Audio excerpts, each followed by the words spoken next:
He's seeking a third mandate during a fourth wave, so the need to justify going to the polls before the pandemic is over. We've had your back, and now it's time to hear your voice. The decisions your government makes right now will define the future your kids and grandkids grow up in.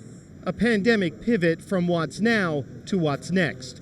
Broad promises on climate, housing, and vaccinations, a pitch the opposition didn't buy.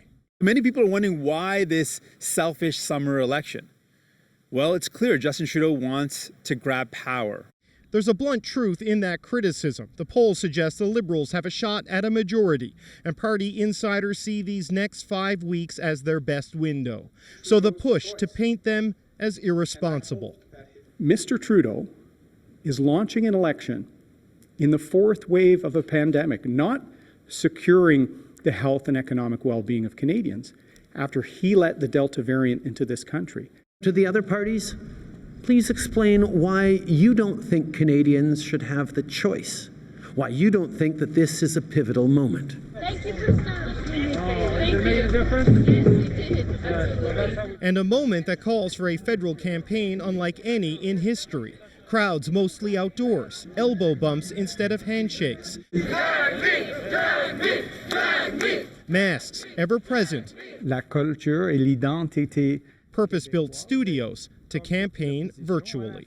Another change for the Liberals, no big rallies. Justin Trudeau is in Montreal tonight, normally the site of a large party gathering in the thousands. This time, just 2 quick stops, a coffee shop in the suburbs and a street festival in his home riding. David Cochran, CBC News, Montreal. Let's bring in CBC's chief political correspondent, Rosemary Barton. And Rosie, the Prime Minister made his case to Canadians about why now, but still a lot of criticism.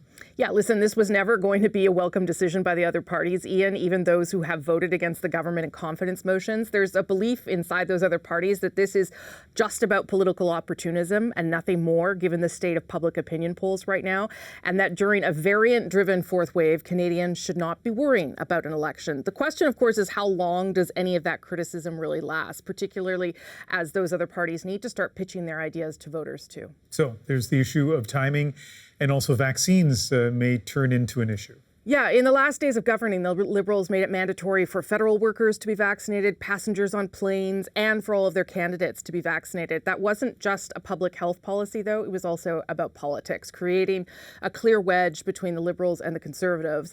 The Conservatives need to appeal to their base and to a more moderate public, but Aaron O'Toole agrees vaccines are safe and effective. He's been vaccinated. Anyone traveling with him has been vaccinated, but he is not requiring his candidates to be vaccinated. And he said today he doesn't want to force any Canadian to be vaccinated. That raises at least one question for him right away. If it's dangerous to have an election, why not mandate the most effective protection against the virus, that is a vaccine? So you can see how this could become a pretty sticky situation, or a sticky issue rather, potentially in the weeks ahead. We're going to talk a lot more about all of this coming up on a special Sunday edition of At Issue. All right, Rosemary, thanks. Thanks.